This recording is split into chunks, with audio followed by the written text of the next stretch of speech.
Estamos acá con Jorge Francisco Mestre, el autor del libro Enema of the State, dedicado al famoso disco de hace años de Blink-182 y publicado por la editorial local Rey Naranjo. ¿Cómo andas, Jorge? Bien, Pablo, muchas gracias por la invitación. Bienvenido a Las Dos Orillas, hermano, para hablar un poco sobre esta obra que me pregunto de dónde salió, o sea, cómo es esto de hacer un libro exclusivamente de un libro de un disco de Blink, y también en medio de toda esta idea que tiene Rey Naranjo de no solo sacar un libro sobre este álbum, sino también de uno de Miles Davis, de uno de Metallica. Entonces, contame un poquito cómo fue la génesis de todo esto. Bueno, hace un par de años en la editorial me dieron la oportunidad de proponer el pitch para un libro y cuando estuve presentando distintas opciones, finalmente nos decantamos por la opción de un libro sobre Blink porque ese disco permite hacer mucho más que un libro sobre un disco, como que una reseña. Creo que es muy interesante que permite explorar como la experiencia generacional, ¿no? De muchos millennials hoy día que vivimos como la adolescencia justo en el cambio del milenio, en el momento en el que pues vive uno la edad del coming of age, como justo esta etapa decisiva entre los imaginarios de la adultez que uno construye sobre en la adolescencia y luego lo que efectivamente como se encuentra al frustrarse con esos deseos que no se van a poder cumplir y esto pues estuvo muy mediado por cierta música, ¿no? Por la llegada de MTV a América Latina, su apogeo, y Blink permitía hablar de todo eso. Y por el otro lado, también me interesaba mucho escribir un libro que me permitiera explorar algo que no me parecía muy fácil de ver en otros artistas, y es esta idea de no ser tan bueno. Blink en su época fue rechazado por la escena del punk en la que surgió. Muchos hoy en día, muchos puristas, mucha gente como de verdad devotos pues de los estilos más hardcore y clásicos del punk, pues los consideran una banda como de adolescentes provocadores que nunca maduraron, ni siquiera muy buenos para la música, y sin embargo llegaron a la cima, como que son esta banda que lo logró, esa banda de adolescentes que todos alguna vez quisimos ser, o bueno, muchos quisimos alguna vez intentar tener ese grupo, y me parecía que había algo interesante en explorar ese misterio, como que, ¿por qué lo lograron? ¿Qué hubo en nuestra sensibilidad en ese momento histórico determinado que conectó de una forma como tan particular con ese sonido? Y también ese sonido, pues, ¿a qué nos abrió los oídos, no? Porque todo lo que trajo detrás Blink, pues fue la música que nos crió a muchos. Es bueno recordar para la gente que no está tan familiarizada con el disco que de ahí salieron tres temas que fueron grandes éxitos: What's My Age Again, All the Small Things y Adam Song. Y también me quedo pensando, bueno, también si no tuvo que ver todo esto que decías antes, como el momento coyuntural, la existencia de MTV, el hecho de que eran como una figura un poco más pop, entonces por ahí al alejarse como de esos circuitos cerrados del punk, se preocuparon más por ser una banda masiva, de comunicarse con muchísimos jóvenes, porque la verdad es impresionante y creo que se notó mucho el año pasado cuando tuvieron que cancelar su gira, como esa frustración de no, la cantidad de gente que había acá en Colombia frustrada con que no iban a venir y que en ese momento no sabían si iban a venir el año que viene, porque el festival sí dijo como, bueno, de nuestra parte Mm. está toda la intención, pero que había que esperar a ver qué decían ellos. Sí, eso es interesante porque el libro justamente se pregunta por eso, como ellos de hecho no ambicionaban ser una banda tan pop.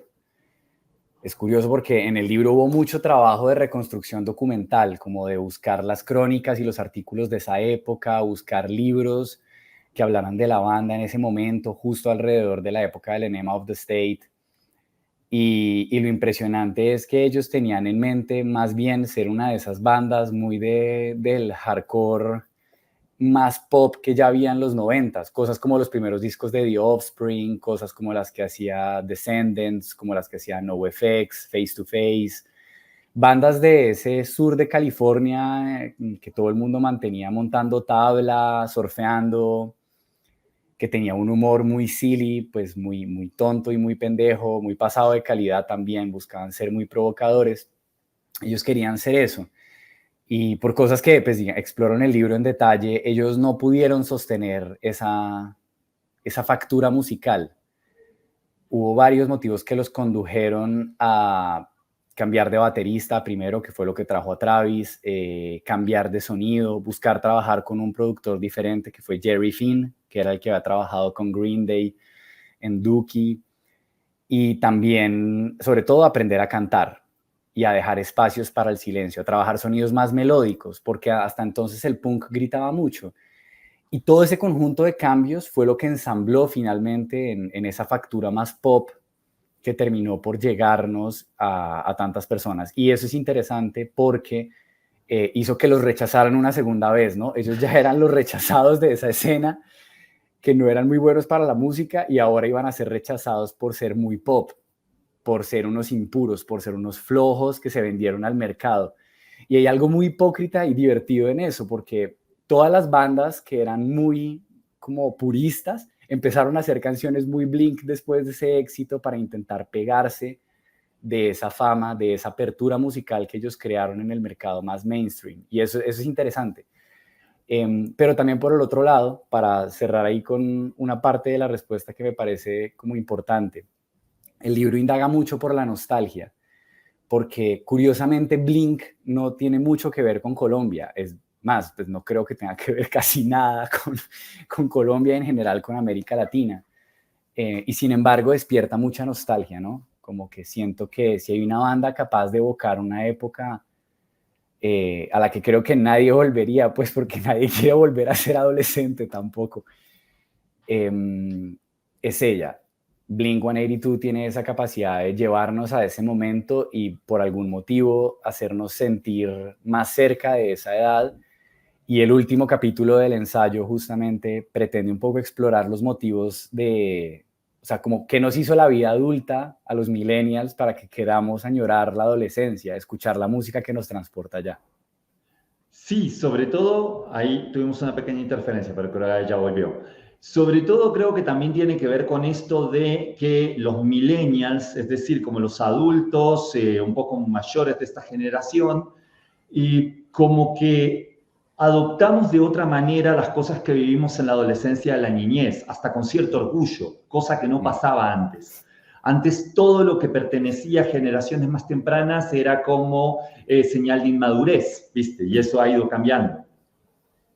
Totalmente, pues en el lanzamiento del libro justo me preguntaron un poco por eso, y pues una de las cosas que me acuerdo que terminamos conversando es el mundo ha cambiado mucho, ¿no? De la generación X a la millennial, la economía cambió lo suficiente para que muchos hitos de la adultez, por lo menos la adultez desde el constructo social que tenemos de la idea de la adultez, ¿no? Los hijos, tener una casa propia, ahorrar, ciertas responsabilidades como una hipoteca o un carro, son impensables para nosotros. Lo único bueno que le debemos al libre comercio es que entonces nuestro poder adquisitivo nos permite adquirir objetos que antes eran como solo para la gente que podía viajar al exterior. Pero aparte de eso no podemos tener nada, o sea, tenemos una adultez totalmente retrasada, en la que seguimos viviendo con roommates, tener hijos es misión imposible, pensar en una casa. No podemos comprarnos una casa, pero sí nos podemos comprar la discografía de Blink-182 en vinilo. Exactamente. Es justo eso. Y creo que es muy interesante porque el tema es que eso debería producirnos aún más como un rechazo de la adolescencia, como que no podemos destetar del todo de esa edad, ¿no? Y por el contrario, creo que somos una de las generaciones que más relación íntima y afectiva guarda con ese momento. Para mí el mejor ejemplo de eso es el absoluto éxito incontestable del meme en el que sale como cuando eres un emo de 30 años y tus padres no te entienden, ¿no? Y que suena la canción de Kudai. Me parece pues muy significativo. Vos tenés el pelo como Jared Leto de 30 Seconds to Mars. Efectivamente. Sí. La otra pregunta que te quería hacer, claro que ahora la voy a dar un poquito vuelta, es ¿qué aprendiste de la banda, de los jóvenes o de vos mismo haciendo este libro? Creo que lo de los jóvenes ya queda un poquito claro, pero ¿Qué aprendiste de la banda que no sabías y sobre todo de vos, de volver a esa etapa de tu adolescencia o de tu adultez temprana? Esa es una muy buena pregunta. Bueno, de la banda hubo dos cosas decisivas. Yo cuando empecé a escribir el libro vivía con dos roommates, ambos músicos, y uno de los dos tenía el libro que MTV sacó un poco para contar la historia detrás del Enema of the State. Yo lo empecé a leer mucho antes de imaginar que iba a escribir un libro sobre Blink-182, cosa que jamás pensé que iba a hacer. Y mientras la leía y después mientras escribía el libro, me sorprendió mucho como darme cuenta que genuinamente la historia de ellos era la de unos losers que habían llegado a la cima, ¿no? Mark había sufrido bullying en el colegio, se había ido de un pueblo en donde vivía con su familia y donde no pasaba nada, un poco como uno puede imaginar como este pueblo suburbano infernalmente caliente en California, para irse a vivir a pues, un piso muy modesto con su entonces novia en San Diego, y a intentar probar suerte. Y por cosas de la vida conoce a este otro perdedor que se pretende el de los chistes pesados, al que echaron del high school por llegar ebrio a un partido de fútbol, que aún ya siendo pronto un mayor de edad mantiene dibujando penes por todas partes, llamando a hacer pegas por teléfono, y que tiene una banda de la que el único miembro es él, ¿no? Hablando de Tom. Y es muy loco porque es el reflejo más absoluto de lo que creo que más temíamos ser cuando éramos adolescentes, ¿no? Como el más prescindible y patético de los jóvenes. Es muy loco porque además terminan con uno enredados con uno de los bateristas más virtuosos de los últimos 30 años de rock.